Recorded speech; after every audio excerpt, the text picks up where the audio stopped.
ஆச்சி மசாலா. எந்த சமையலும் ருசி தேடும் ரகசியம் ₹20. தமிழக முதல்வராக பதவியேற்ற தவிக தலைவர் விஜய் விழா மேடையிலேயே முதல்வராக தன் முதல் உரையை நிகழ்த்தினார். இதற்கு முன் ஆட்சி செய்த அரசு 10 லட்சம் கோடி ரூபாய் கடன் வைத்து சென்றுள்ளது. கஜானாவை சுரண்டிவிட்டு சென்றுள்ளனர். தமிழக நிதி நிலை எப்படி உள்ளது என்பதை தமிழக மக்கள் அறிய வேண்டும். அதற்காக அரசின் தற்போதைய நிதி நிலைமை குறித்து வெள்ளை அறிக்கை வெளியிடப்படும் என்றார். இதற்கு முன் தமிழகத்தை ஆண்ட திமுகவை அதன் பெயர் சொல்லாமல் முதல்வர் விஜய் கடுமையாக விமர்சித்தார்.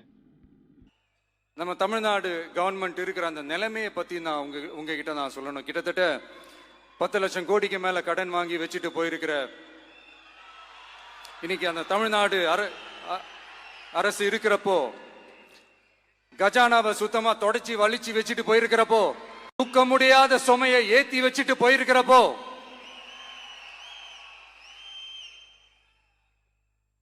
அப்படிப்பட்ட ஒரு நிலைமையில தான் இந்த பொறுப்பை நம்ம கையில் எடுத்திருக்கிறோம். உடனே நீங்க நினைக்கலாம், என்னடா இவர் ஏதோ பொறி வச்சு பேசுறாரா அப்படின்ட்டு. அப்படிலாம் எதுவுமே கிடையாது. உள்ள போய் பார்த்தா தான் தெரியும் எது எந்த நிலைமையில இருக்குன்னு, என்ன இருக்கு என்ன இல்லை, எது எந்த நிலைமையில இருக்கு எது எந்த நிலைமையில இல்லை. அதையெல்லாம் பார்த்துட்டு உங்களுக்கு ஒரு வெள்ளை அறிக்கையா அதை வெளியிடணும்னு நான் நினைக்கிறேன்.